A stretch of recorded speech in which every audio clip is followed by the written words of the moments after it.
கிறிஸ்து இயேசுவில் என் அன்பிற்கும் பாசத்திற்கும் இனிய அன்பான இறை பிள்ளைகளே, ஆண்டுடைய வார்த்தையை இந்த நாளில் நாம் கேட்க காத்திருக்கிறோம்.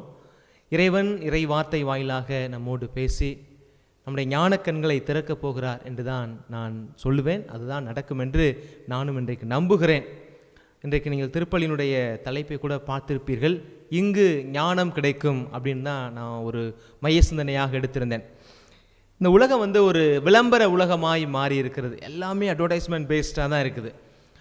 எல்லா பொருட்களும் இன்றைக்கி அட்வர்டைஸ்மெண்ட் பண்ணால் தான் வாங்குகிறாங்க. நிறைய கடைகளில் பார்த்தீங்கன்னா எழுதி போட்டிருப்பாங்க, அந்த பொருள் கிடைக்கும், இங்கே தரமான பொருள் கிடைக்கும், இங்கே தங்க நகை கிடைக்கும் அப்படின்னு எழுதி போட்டிருப்பாங்க இல்லையா? என்னுடைய கற்பனை இதுதான். இங்கு நகை கிடைக்கும், இங்கு வெள்ளி கிடைக்கும், இங்கு வைரம் கிடைக்கும், இங்கு வைதூரியம் கிடைக்கும், இங்கே லேப்டாப் கிடைக்கும், இங்கே காஸ்ட்லியான செல்ஃபோன் கிடைக்கும், இப்படின்னு கடையாக வச்சுட்டு அதுக்கு மத்தியில் ஒரு சின்ன ஷாப் இங்கு ஞானம் கிடைக்கும் அப்படின்னு வைக்கிறோம்னு வச்சுக்கோங்களேன். மக்கள் போவாங்களா அப்படின்றது மிகப்பெரிய ஒரு கேள்விக்குறிதான். ஏன் அப்படின்னா இன்றைக்கு ஞானத்தை குறித்த ஒரு தேடல் அல்லது இந்த விஸ்டம் அப்படின்றத இன்றைக்கி நம்ம புரிந்து வைத்திருக்கிற தன்மையிலேயே ஒரு தொய்வு இருக்கிறது என்று தான் நினைக்கிறேன். நான் நிறைய நேரங்களில் புத்தகங்கள் வாங்குவதற்காக நான் புத்தக சாலைக்கு செல்வது உண்டு. இந்த கொரோனாவுக்கு அப்புறம் தான் கொஞ்சம் குறைஞ்சிருச்சு. அப்படி நான் போகிற நாட்களில் நான் பார்ப்பேன், மக்கள் பெரும்பாலும் அந்தந்த ரேக்காக பிரித்து வச்சுருப்பாங்க. அது பெரும்பாலும் பார்க்குற நேரங்களில் மக்கள் அதிகமாக எந்த புத்தகத்தை விரும்பி வாங்குவாங்க அப்படின்னா, பணக்காரன் ஆவது எப்படி, எளிமையாக ஆங்கிலம் பேசுவது எப்படி, அல்லது சமையல் குறிப்புகளை பார்ப்பதற்கு நிற்பாங்க, அல்லது ஆளுமை நிறைந்த மனிதர்களுடைய வரலாற்று புத்தகங்களை வாங்குவதற்கு நிற்பாங்க. இந்த ஞான கதைகள் அப்படின்றத பற்றியோ அல்லது ஆன்மீகத்தை பற்றியோ சொல்லக்கூடிய அந்த புத்தகங்களை வாங்கக்கூடிய மக்களுடைய எண்ணிக்கையே மிக மிக குறைவு. இதை எதை காட்டுகிறது என்று சொன்னால், ஞானம் என்பது இரண்டாம் தர பட்டம் பற்றிருக்கிற ஒரு காரியமாக, இரண்டாம் நிலையில் இருக்கக்கூடிய ஒரு காரியமாக இன்னைக்கு பார்க்கப்படுகிறது. ஆனால் இறைவார்த்தை என்ன சொல்லுகிறது என்பதை நான் உங்களோடு இறைவார்த்தை வாயிலாகவே பகிர்ந்து கொள்ள விரும்புகிறேன். என் அன்பு இறை பிள்ளைகளே, ஒரு முறை ஒரு ஞானியிடம் ஒருவர் போய் கேட்டாராம், சுவாமி, நான் ஞானம் பெற வேண்டும் என்று நினைக்கிறேன், எனக்கு வழிகாட்டுங்கள், நான் உங்களை மானசீக குருவாக ஏற்றுக்கிறேன், நீங்கள் சொல்கிறதெல்லாம் செய்கிறேன், நான் ஞானத்தை அடைய வேண்டும், ஞான முக்தி பெற வேண்டும் அப்படின்னு சொல்லி அவர் கேட்டாராம். உடனே அந்த ஞானி சொன்னாராம், ஐயா ஒரு பேப்பர் எடுத்துகிட்டு வாங்கய்யா அப்படின்னு சொன்னாராம். உடனே அவர் ஒரு பேப்பர் எடுத்துகிட்டு அந்த மனிதர் குருவிடம் கொடுத்தாராம். குரு அந்த பேப்பரில் பார் அப்படின்னு எழுதி வச்சாராம். பார் அப்படின்னா பார்க்கிறது, பார் அப்படின்னு எழுதி வச்சுருந்தாராம். உடனே அவனுக்கு பயங்கரமான கோவம், ஐயா உங்களுக்கு தெரியுமா முனிவரே, நான் உங்களை பார்ப்பதற்கு குருஜி, நான் எவ்வளோ தூரத்துலேருந்து ட்ராவல் ஆகி நான் இந்த இடத்துக்கு வந்திருக்கிறேன். நான் எத்தனையோ குருக்களை அல்லது எத்தனையோ எனக்கு வழிகாட்டிகளாக இருப்பதற்கு எத்தனையோ பேர் என்னைய தேடினாங்க. என்னிடம் இருக்கிற செல்வம், என்னிடம் இருக்கிற வசதி, எனக்கு இருக்கிற பேருக்கு எத்தனையோ பேர் என்னைய ஒரு சீடனாக வைத்துக்கொள்ள விரும்பினார்கள். நான் உங்களை தேடி பிடிச்சி நிற்கிறேன், எளிமையாக ஒரு பேப்பரில் பார்னு எழுதி கொடுக்குறீங்களே அப்படி சொல்லி கேட்டாராம். அப்படியா தம்பி, திருப்பி அந்த பேப்பரை வாங்கினாராம். வாங்கிட்டு, நீ முக்தி அடைவதற்கு, ஞானம் அடைவதற்கு இன்னொரு வழி சொல்லுகிறேன் அப்படின்னு சொல்லிட்டு அந்த பாருக்கு பக்கத்திலேயே இன்னொரு பார் அப்படின்னு எழுதி வச்சாராம். அவனுக்கு ஒன்றுமே புரியலை, பயங்கரமான கோபம். என்னை ரொம்ப நீங்கள் இன்சல்ட் பண்ணுறீங்க குரு, நான் உங்களை எவ்வளோ பெரிய ஞானின்னு நினச்சிட்டு இருந்தேன், இந்த பாருன்னு சொல்கிறதுக்காண்டி அவங்கள உலகமே நல்ல ஞானின்னு சொல்லி கொண்டு இருக்கிறது அப்படின்னு சொல்லி கோபமாக கேட்டானா. அப்போ அந்த முனிவர் அந்த பையனுக்கு இப்படி ஒரு வார்த்தை சொன்னாராம், நான் சொன்ன 2 பாருமே முக்கியமான பார். ஒன்று நீ உன்னை பார், இரண்டாவது பார்ப்பார் என்று எழுதியிருக்கிறேன், கடவுள் உன்னை பார்ப்பார் அப்படின்னு சொன்னாராம். பியூட்டிஃபுல் வசனம். இன்றைக்கி நீங்கள் இந்த மறையுரையோட மொத்த செய்தியை உங்களால் உள்வாங்க முடியலை, அல்லது உள்வாங்குவதற்கு இல்லை மறந்துடும் ஃபாதர், எனக்கு நான் டெய்லி மறையுரை கேட்டுக்கிட்டு இருக்கிறேனே ஃபாதர் அப்படின்னு நீங்கள் நினைக்கிறீங்க அப்படின்னா, பார்ப்பார் இதை மாத்திரம் நீங்கள் மனசில் வச்சுக்கோங்க. நீங்கள் உங்களை பாருங்கள், உன்னை பார், இரண்டாவது உன்னை பார்ப்பதை கடவுள் பார்ப்பார். இது தாங்க ஞானத்திற்கான ஒரு வழி. இதைத்தான் இன்னைக்கு சாலமோன் அடைந்ததாக, சாலமோன் கேட்டதாக இன்றைக்கு நாம் இந்த முதல் வாசகத்தில் வாசிக்க கேட்கிறோம். இன்றைக்கு 2 காரியத்தை குறித்த ஒரு தெளிவு நமக்கு இருக்கணுங்க. ஒன்று என்ன அப்படின்னா, அறிவு என்பது வேறு, ஞானம் என்பது வேறு. இன்றைக்கி நம்ம பார்க்கிறத வைத்து, படிக்கிறத வைத்து, அறிந்ததை வைத்து, நம்ம ஒரு துறையில் இருக்கிற நமக்கு பாண்டித்தியத்தை வைத்து நாம் என்ன சொல்கிறோம், ஒரு பெரிய ஞானி அப்படின்னு சொல்கிறோம். நான் சொல்லுகிற போதே உங்களுக்கு தெரிஞ்சிருக்கு நான் யாரை பற்றி பேசுகிறேன் அப்படின்றது. இளையராஜா இசையில் அதனுடைய எல்லையை தொட்டவர் அப்படின்னா சொல்கிறாங்க. அவர் பெயரில் ஒரு ராகமே உருவாக்கப்பட்டிருக்கிறது, எல்லாம் உண்மைதான். ஆனால் அவர் ஞானியா அப்படின்னு கேட்டால் அவரை ஞானி என்று சொல்ல முடியாது. அந்த துறையில் அவர் அறிவுள்ளவராக இருக்கிறார், அறிந்திருக்கிறார், அவ்வளோதான், தெரிந்து வைத்திருக்கிறார். அப்போது அறிவு என்பது வேறு, ஞானம் என்பது பேரறிவு அப்படின்னு நான் புரிந்து கொள்ளலாம் நினைக்கிறேன். அறிவுக்கும் ஞானத்திற்கும் என்ன வித்தியாசம்? எப்படி ஃபாதர் ஒரே வார்த்தையை புரிந்து கொள்வது? அறிவு, ஞானம் என்பது பேரறிவு, அப்படி தான் நம்ம புரிந்து கொள்ள வேண்டும். ஒரு விதத்தில் சொல்லப்போனால் நம்முடைய ஞானிகளாக இருக்கலாம், அல்லது நாம் ஒரு சில பேரை நமக்கு வழிகாட்டிகளாக வைத்திருக்கிறோம் இல்லையா, அவங்க எல்லாருடைய வாழ்க்கையில் நம்ம பார்க்குற ஒரு காரியம் என்ன அப்படின்னா, கற்றுக்கொள்வது பெற்றுக்கொள்வது ஞானம் அல்ல, இழப்பதும் கொடுப்பதும் தான் ஞானம் அப்படின்றத நான் புரிந்து கொள்கிறேன். அப்படின்னா ஆங்கிலத்தில் இப்படி ஒரு சொற்றொடராக நான் உங்களுக்காக எளிதாக புரிந்து கொள்வதற்கு சொல்கிறேன். The process of unlearning is wisdom. அவ்வளோதான். The process of unlearning is a wisdom. The process of getting is a knowledge. பெற்றுக்கொள்வது knowledge. The process of getting is knowledge. The process of losing is wisdom. இவ்வளோதாங்க, ரொம்ப பெரிய காரியம்லாம் இல்லை. இயேசு ஆண்டவரை நீங்கள் எடுத்துக்கலாம், அல்லது இன்றைக்கு நாம் இன்னும் கொஞ்சம் நேரத்தில் அவரை பற்றி தான் நம்ம பேச கேட்க இருக்கிறோம். சாலமோன், இவங்க 2 பேருமே இழப்பதற்கு தயாராக இருந்த லூசிங் themselves, அவர்களை இழக்க இழக்க இழக்க இறைவன் உள் வருகிறார். அதுதான் ஞானமாய் பார்க்கப்படுகிறது. இறைவார்த்தையின் அடிப்படையில் இந்த ஞானத்தை நம்ம எப்படி புரிந்து கொள்வது? ஞானத்தால் வருகிற செல்வம் தான் எல்லாவற்றிலும் மேலானது. நீதிமொழிகள் 3வது அதிகாரத்தில் 14வது வசனம் 3:14 இப்படி சொல்கிறது: வெள்ளியை விட ஞானமே மிகு நலன் தருவது, பொன்னை விட ஞானத்தால் வரும் செல்வம் மேலானது என்று சொல்லப்பட்டு இருக்கிறது. அதுதாங்க உலகத்தில் இருக்கிற நம்ம வைத்திருக்கிற அழியக்கூடிய எல்லா செல்வங்களையும் கடந்து நிற்கிற ஒரு பெரும் சக்தி எதற்கு இருக்கிறது என்று சொன்னால் இந்த ஞானத்துக்கு இருக்கிறது. இந்த ஞானத்தை தேடுறதுக்கு இன்றைக்கு நாம் ரொம்ப ரொம்ப ரொம்ப கஞ்சத்தனம் காட்டுகிறோம், அதை குறித்த அக்கறை இல்லாமல் இருக்கிறோம். ஒரு முறை இப்படி தான் ஒருத்தருக்கு நிறையா படிச்சிருக்கிறார். நான் சொன்னேன் இல்லையா, பேரறிவு பற்றி சொன்னேன்ல, நிறையா படிச்சிருக்கிறாரு. அவர் 1க்கு 2 டாக்டரேட் வாங்கி வச்சிருக்காரு, ஏகப்பட்ட டிப்ளமோ பண்ணி வச்சிருக்காரு, நிறைய நேஷனல் செமினார்ஸ், இன்டர்நேஷனல் செமினார்ஸ் இதெல்லாம் அட்டன் பண்ணியிருக்காரு.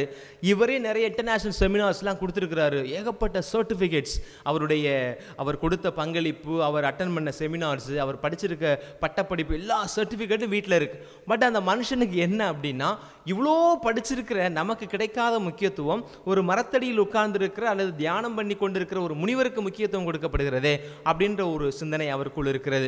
அந்த விதத்தில் நிறைய பேரை கம்பேர் பண்ணி பார்க்கிறாரு. ஜீசஸ் பெருசா ஒரு பட்டப்படிப்பும் படிக்கலையே, ஆனால் அவரை போய் இன்றைக்கு மகான் என்று எல்லாரும் சொல்லுகிறார்களே, அவருக்கு அவ்வளோ மரியாதை இருக்குது அப்படின்னு சொல்லிட்டு ஜீசஸ் போல, இயேசுண்டவரை போல, புத்தரை போல முக்கியமான ஒரு சில மனிதர்களோடு தன்னையே கம்பேர் பண்ணி பார்க்கிறார். நான் இவ்வளோ படிச்சிருக்கிறேன், அவங்க ஒன்றும் படிக்கலையே, அவங்களுக்கு இவ்வளோ முக்கியத்துவம் அப்படின்னு சொல்லிட்டு. அப்போ இதில் எப்படியாவது நம்ம ஒரு முடிவுக்கு வரணும் அப்படின்னு சொல்லிட்டு, என் படிப்பை காட்டிலும் ஏதோ ஒன்று இருக்கிறது, அது என்னன்னு நான் கண்டுபிடிக்கணும் அப்படின்னு சொல்லிட்டு நினைக்கிறார். அப்போ இது போல ஒரு குருவிட்ட போறாரு. அந்த குருவிட்ட போய் சொல்றாரு, நான் இவ்வளோ படித்திருக்கேன், 2-3 டாக்டரேட் முடிச்சிருக்கேன், ஏகப்பட்ட டிப்ளமோ வச்சிருக்கிறேன், ஏகப்பட்ட எம்எஸ்சி வச்சிருக்கிறேன், நிறைய நேஷனல் செமினார் சர்டிஃபிகேட்ஸ்லாம் வச்சிருக்கிறேன், ஆனால் எனக்கு இதில் நிறைவில்லை, என்னால் ஞானத்தை கண்டுகொள்ள முடியவில்லை, எனக்கு வழிகாட்டுங்க அப்படின்னு சொல்லி கேட்டாராம். உடனே அந்த குரு சொன்னாராம், அப்படியாக்கண்ணா ஒன்றும் பிரச்சனை இல்லை, நீங்கள் என்ன செய்யுங்க, நாளைக்கு இதே மாதிரி வாங்க, வரும்போது you bring all your certificates, உங்களுடைய எல்லா சர்டிஃபிகேட்டையும் சான்றிதழ்களையும் என்கிட்ட கொடுங்க, நான் பார்த்துட்டு அதில் ஏதாவது பிழை இருக்குதான்னு பார்க்குறேன், ஏன்னா இவ்வளோ படித்து உங்களுக்கு ஞானம் இல்லைன்றீங்களே அப்படின்ற மாதிரி சொல்லியிருக்காரு. கட்டாய நாளைக்கு நான் எல்லாத்தையும் கொண்டு வரேன், எனக்கு ஞானத்துக்கு வழிகாட்டுங்க, நானும் இந்த உலகம் போற்றக்கூடிய ஒரு மனுஷனாக வரணும் அப்படின்னு சொன்னாராம். அவர் எல்லா சர்டிஃபிகேட்லையும் அவர் எடுத்துட்டார். 10ஆம் கிளாஸ்லேருந்து 12ஆம் கிளாஸ்லேருந்து SSLCலேருந்து எல்லாத்தையும் அள்ளிக்கிட்டு மொத்த சர்டிஃபிகேட்டையும் ஒரு கட்டு நிறையா கொடுக்குறாரு. பாருங்க, இது பூரா என் certificate, it's all in my name, என்னுடைய சர்டிஃபிகேட்டு தான், நீங்கள் எனக்கு சொல்லுங்கள் அப்படின்னு சொன்னாராம். வாங்கிட்டு அந்த மனுஷனை உட்கார சொல்லிட்டு அந்த குரு என்ன பண்ணாராம், டக்குன்னு அந்த சர்டிஃபிகேட் தூக்கிட்டு ஓட ஆரம்பிச்சிட்டார், கிடுக்கிடுன்னு ஓட ஆரம்பிச்சிட்டார். இவனுக்கு பயங்கரமான கோவம் ஆகி போச்சு. ஐயோ, நம்ம படித்த சர்டிஃபிகேட்லாம் தூக்கிட்டு ஓடுறாரு இந்த மனுஷன் அப்படின்னு சொல்லிட்டு விரட்டுன்னு விரட்டுறாரு. கடைசியில் ஊரை சுற்றி அப்படியே தெருவை சுற்றி அந்த முனிவர் கரெக்டாக நின்ற இடத்துலேயே நின்றுட்டார். இப்போது அவன் பயங்கரமாக திட்ட ஆரம்பிச்சான். என்ன மனுஷன் அப்படி இருந்துருக்கிறீங்க, உங்களை நம்பி சர்டிஃபிகேட்டை கொடுத்தேன் பாருங்க, நல்ல வேளை உங்களை திருப்பி பார்த்துட்டேன் அப்படின்னு சொன்னாராம். அப்போது அவர் கேட்டாராம், இந்த கேள்வியை கேட்டார், ஏன் மோனே நீங்கள் படிச்சிருக்கிறீங்களா இல்லையா, நீங்கள் படித்த அறிவு எல்லாமே உங்களுக்குள் இருக்கிறது என்பதை நம்பாமல் கொடுக்கப்பட்டிருக்கிற சர்டிஃபிகேட்டு தான் உங்கள் அறிவு நீங்கள் நினச்சிக்கிட்டு இருக்கிறீங்க. எப்போ நீங்கள் கற்றது எல்லாம் உங்களுக்குள் இருக்கிறது, அது இந்த உலகத்திற்கு பயன்படும் அப்படின்ற நம்பிக்கை உங்களுக்கு வருதோ, அப்போ தான் கண்ணா நீ ஞானத்தை அடைய முடியும். இன்னமும் நீ இந்த சான்றிதழை நம்பியே வாழ்ந்து கொண்டிருக்கிறாய் அப்படின்னு சொன்னாராம். இன்றைக்கி நிறையா பேர் படித்து படித்து படித்து முட்டாள்களாக மாறி வருகிறார்கள், அல்லது சுய புத்தி இழந்தவர்களாக மாறி வருகிறார்கள், அல்லது சமூக அக்கறையற்றவர்களாக மாறி வருகிறார்கள். ஆனால் ஞானம் பெருக பெருக, 2 வார்த்தைக்கு வித்தியாசம் இருக்கிறது. ஞானம் பெருக பெருக அது அவனுக்குள் ஒரு மகிழ்ச்சியை கொடுக்கும், இந்த சமூகத்திற்கு ஒரு மகிழ்ச்சியை கொடுக்கும், படைத்த இறைவனுக்கும் மகிழ்ச்சியை கொடுக்கும். அதைத்தான் இன்னைக்கு சாலமோன் மிக அழகாக செய்கிறார். ஆண்டவரே வெற்றி கொள்றார் பாருங்களேன், கடவுளுடைய மனசையே உருக்கிறார் தன்னுடைய பதில் மூலமாக. அப்போ படித்த அறிவு என்பது அறிவு கூட கூட இந்த சமூகத்திற்கு இன்றைக்கு பேராபத்தாக மாறிக்கொண்டிருக்கிறது. படித்தவன் தானே இன்னைக்கு எல்லா விதமான அணு ஆயுதங்களையும் கண்டுபிடிக்கிறான். படித்தவன் தானே எல்லா விதமான கொலைக்கான காரணங்களை, புதிய புதிய யுத்திகளெல்லாம் அவன் தானே கண்டுபிடிக்கிறான். படித்தவன் தானே நாட்டினுடைய பொருளாதாரத்தை முடக்கிறான் ஒரு இடத்துல வச்சு.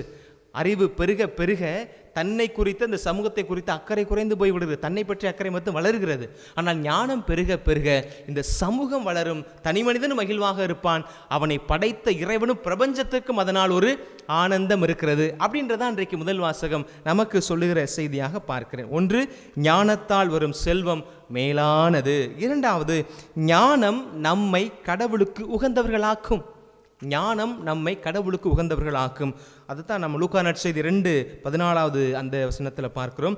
குழந்தையும் வளர்ந்து வலிமை பெற்று ஞானத்தால் நிறைந்து கடவுளுக்கு உகந்ததாயிருந்தது. கடவுளுக்கு உகந்ததாயிருந்தது இயேசுவை பற்றி சொல்லப்படுகிற பொழுது அந்த செய்தி சொல்லப்படுகிறது. நாம் கடவுளுக்கு உகந்த பிள்ளைகளாக மாறணும் அப்படின்னா நமக்கு ஞானம் தேவை.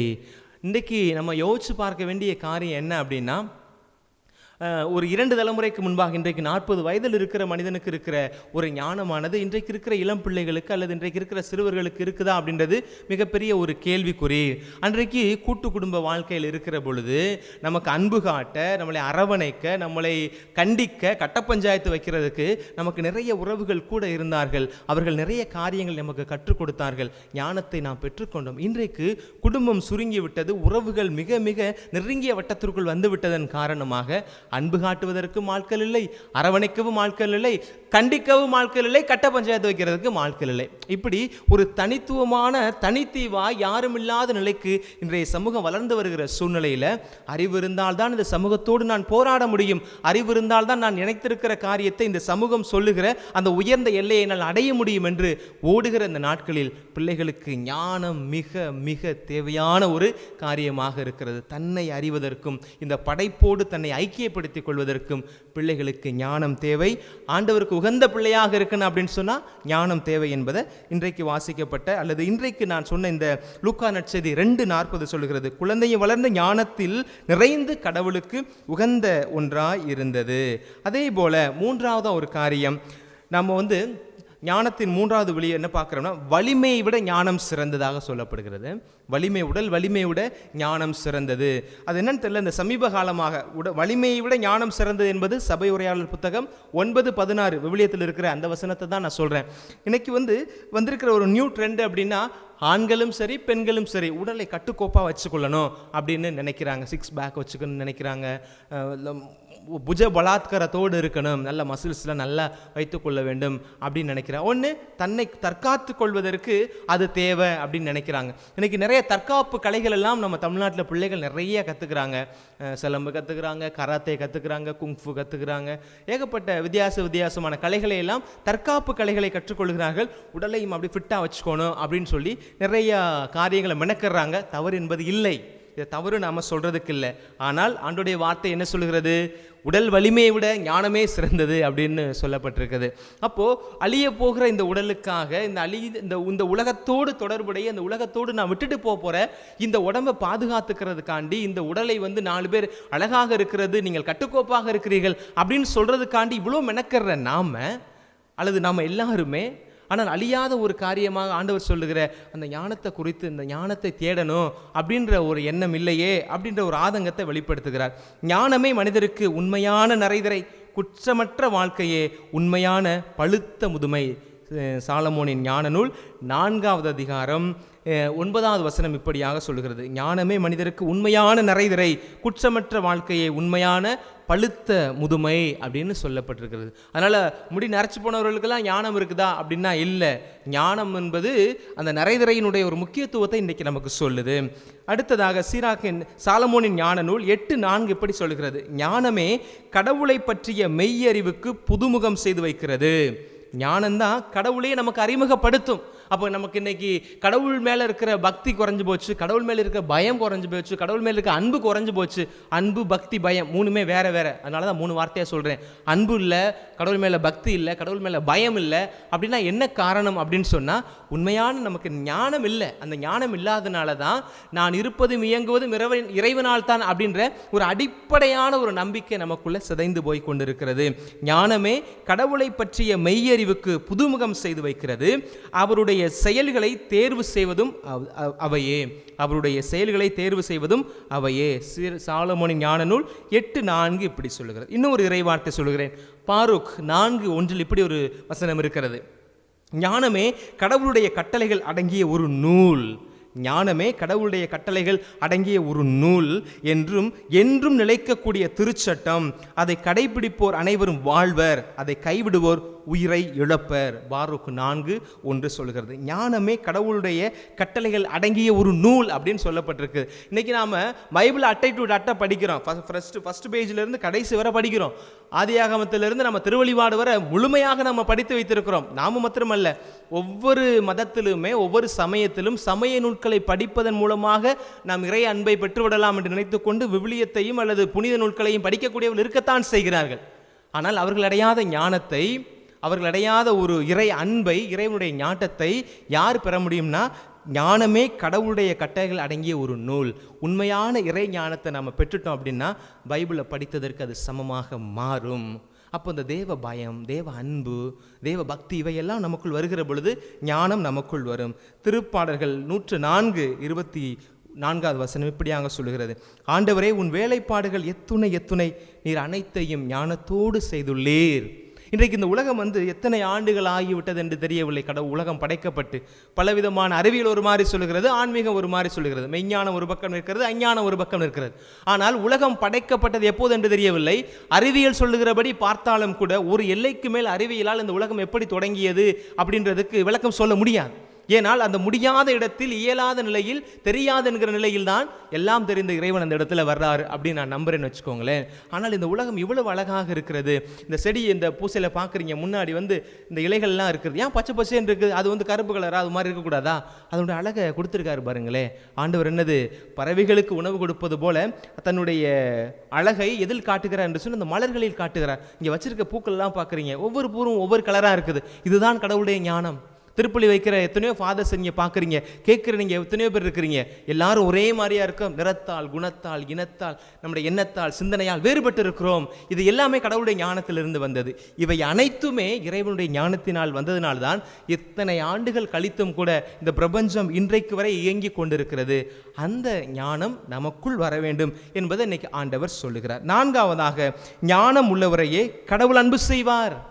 4வது, ஞானம் உள்ளவரைத்தான் கடவுள் அன்பு செய்வார். ஞானத்தோடு வாழ்கிறவர்கள் மீது அன்பு செலுத்துவது போல வேறு எதன் மீதும் கடவுள் அன்பு செலுத்துவது இல்லை. சாலமோனின் ஞான நூல் 7:28 சொல்கிறது, ஞானத்தோடு வாழ்பவர்கள் மீது அன்பு செலுத்துவது போல கடவுள் எதன் மீதும் அன்பு செலுத்துவது இல்லை என்று சொல்லப்பட்டிருக்கிறது. இப்போ அப்படியே நீங்கள் முதல் வாசகத்துக்கு வாங்களேன். ஆண்டவர் என்ன செய்கிறாரு? சாலமோன்ட்ட போய் கேட்கிறார், உனக்கு என்ன வேணும், உனக்கு என்ன வேணும், எது கேட்டாலும் நான் தரக்கு தயாராக இருக்கிறேன் அப்படின்னு சொல்லும் போது சாலமோன் என்ன செய்யலை, உடனடியாக எதையுமே கேட்கவில்லை. சாலமோன் அப்படியே ஆண்டவருடைய மனசு அப்படியே உருக்குற மாதிரி ஒரு சில வார்த்தைகளை சொல்கிறார். ஆண்டவரே, எங்கள் அப்பா தாவீது இந்த மக்களை பேரன்பு கொண்டு நேசித்தார். அவருக்கு பிள்ளையாக என்னையை படைச்சு கொடுத்துருக்குறீங்க, அதற்காக உங்களுக்கு நன்றி.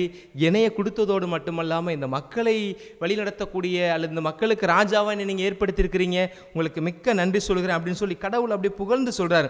உமக்கென நீ தெரிந்து கொண்ட திரளான மக்களிடையே அடியேனும் இருக்கிறேன். அவர்கள் எண்ணிக்கை கணக்கிட முடியாத பெருந்தொகையினர். எனவே இந்த மக்களுக்கு நீதி வழங்க முடியும் என்னது, இந்த மக்களுக்கு நீதி வழங்கவும் நன்மை தீமையை பகுத்தறியவும் தேவையான ஞானம் நிறைந்த உள்ளத்தை அடியேனுக்கு தாரும் அப்படின்னு சொல்றாரு. அப்படி சொல்லிட்டு அவரே சொல்றாரு, அப்படி நீங்க கொடுக்கவில்லை என்று சொன்னால் உமக்குரிய மாபெரும் மக்கள் இனத்திற்கு நீதி வழங்க வேற யாரால முடியும் அப்படின்னு சொல்லிட்டு எனக்கு ஞானத்தை கொடுங்க அப்படின்னு சொல்லி கேட்கிறார். ஆண்டவருக்கு பயங்கரமான ஒரு சந்தோஷம். அவர் இதை கேட்கணும் அப்படின்னு எதிர்பார்த்து தான் கடவுள் இந்த கேள்வியை கேட்கிறார், உனக்கு என்ன வர வேண்டும் என்று. ஆண்டவர் எதிர்பார்த்தது போலவே அவர் விரும்புகிற அந்த ஒரு கேள்விக்கான பதிலை ஆண்டவர் பெற்றுக்கொண்டதுனால அவர் இந்த சொல்லுவாங்க தெரியுமா, ஊரில் சந்தோஷத்தில் உச்சந்தலை தெரியாமல் உள்ளங்கால் தெரியாமல் உச்சம் தெரியாமல் ஆடுறாங்க அப்படின்னு சொல்லுவாங்க. என்ன செய்யறதுனே தெரியல, ஆண்டவருக்கு என்ன சொல்றதுனே தெரியல. அவ மாதிரி மெஸ்மரைஸ் ஆயிட்டார் இந்த பதில்னால. அப்படியே சந்தோஷத்தில் உச்சத்தில் போயிட்டு என்ன பேசுகிறோம்னே தெரியாது போல பேசுறது போல இன்றைக்கு வசனம் இருக்கு பாருங்களேன். நீடிய ஆயுளையோ செல்வத்தையோ நீ கேட்கவில்லை, உன் எதிரிகளின் சாவையும் விரும்பவில்லை, மாறாக நீதி வழங்க தேவையான ஞானத்தை மட்டுமல்லவா கேட்டிருக்கிறாய். இதோ நான் இப்போது நீ கேட்டபடியே உனக்கு ஞானத்தை தருகிறேன். அதற்கு நிகராக, அதாவது உனக்கு நிகராக உனக்கு முன்னே எவரும் இருந்ததும் இல்லை, உமக்கு பின்னே இனிமேல் எவரும் வரப்போவதும் இல்லை. சந்தோஷ உச்சத்தில் ஆண்டவர் சொல்றார். உச்சனது அன்பு போதையில் ஒரு பேசுவாங்க பார்த்தீங்களா, தன்னையே மறந்து பேசிட்டு இருக்கார். இன்னமே உன்ன மாதிரி ஒரு ஆள் உனக்கு முன்னே இல்லை கொன்னா உனக்கு பின்னே இல்லை. அதோட சொல்றாரு, இந்த அளவுக்கு ஞானமும் பகுத்தறிவும் நிறைந்த உள்ளத்தை உனக்கு நான் வழங்குகிறேன். இன்னும் நீ கேளாத செல்வத்தையும் புகழையும் உனக்கு தருவேன். ஆகையால் உன் வாழ்நாள் முழுவதிலும் உனக்கு இணையான அரசன் எவனும் இரான் அப்படின்னு சொல்லி ஆண்டவர் ஒரு சத்திய பிரமாணத்தை செய்து கொடுக்கிறார். என்ன பெருசா சாலமோன் செஞ்சிட்டாரு, என்ன பெருசா கேட்டாரு, ஆண்டவர் எனக்கு ஞானத்தை மாத்திரம் கொடுங்க அப்படின்னு சொல்லி கேட்டார். ஆண்டவர் விரும்புகிற பதிலை அவர் விரும்புகிற ஒரு கேள்வியை கேட்டிருக்கார். இந்த ஞானம் எங்கு கிடைக்கும்? மீண்டுமாக முதல் கேள்விக்கு வருகிறேன். ஞானம் எங்கு கிடைக்கும்? அது கடவுளிடம்தான் கிடைக்கும். ஞானம் எங்கு கிடைக்கும்? அது கடவுளிடம்தான் கிடைக்கும், அவருடைய பிரசன்னத்தில் தான் கிடைக்கும். அப்படின்றத தான் இன்றைக்கு நமக்கு ஆண்டவர் சாலமோன் வாயிலாக நமக்கு சொல்வதாக நான் உணர்கிறேன். நற்செய்தியில் நீங்கள் பார்த்தீங்களாலும் கூட ஆண்டவர் அந்த சீடர்களுக்கு ஞானத்தை கொடுப்பதற்காகத்தான் தனிமையான இடத்திற்கு கூட்டிச் செல்கிறார். அவர்களோடு தனிமையில் பேசுகிறார். பணிக்கு செல்கிறார்கள், வருகிறார்கள், நாங்கள் அதை செய்தோம் இதை செய்தோம், பேய்களை ஓட்டினோம், நோய்களை குணமாக்கினோம் என்றெல்லாம் சொல்லுகிற பொழுது அவற்றை எல்லாம் உள்வாங்கி கொண்டு தனிமையான இடத்திற்கு அழைத்து சென்று அவர்களோடு பேசுகிறார். ஓய்வெடுக்க வழி கொடுக்கிறார். தன்னை அறிந்து கொள்ள, தன்னை சுய ஆய்வு கொள்வதற்கு அவர்களுக்கான நேரத்தை ஆண்டவர் ஒதுக்கி கொடுக்கிறார். அந்த ஞானத்தில் பிறக்கக்கூடிய ஒரு கிளையாகத்தான் மக்கள் மீது கொண்ட பரிவை இன்றைக்கு நற்செய்தி நமக்கு சொல்கிறது. என் அன்பு உரை சொந்தங்களே, காலம் ஒரு திசை நோக்கி ஓடிக்கொண்டிருக்கிறது, உலகம் ஒரு திசை நோக்கி நம்ம இருக்கிறது. அன்பு முக்கியமா எவ்வளவு முக்கியமோ, அமைதி எவ்வளவு முக்கியமோ, அதே போல ஞானம் மிக மிக அவசியமான ஒரு காரியம். அறிவுக்கு முக்கியத்துவம் கொடுங்கள், வேண்டாம் என்று சொல்லவில்லை. அந்த அறிவை சரியான விதத்தில் பயன்படுத்துவதற்கு பேரறிவு என்று சொல்லப்படக்கூடிய ஞானம் அடிப்படையாக இருக்க வேண்டும். அறிவின் மீது ஞானம் கட்டப்படக்கூடாது. இந்த ஞானத்தின் மீது நம்முடைய அறிவு கட்டப்பட்டது என்று சொன்னால் அனைத்தையும் படைத்த ஆண்டவர் அவருடைய உள்ளம் குளிர நம்மை நிறைவாக சாலமோனை ஆசீர்வதித்தது போல ஆசீர்வதிப்பார். உங்களுக்கும் அந்த ஆசீர்வாதம் கிடைக்க இறையருள் வேண்டி மன்றாடுங்கள். ஆமென்.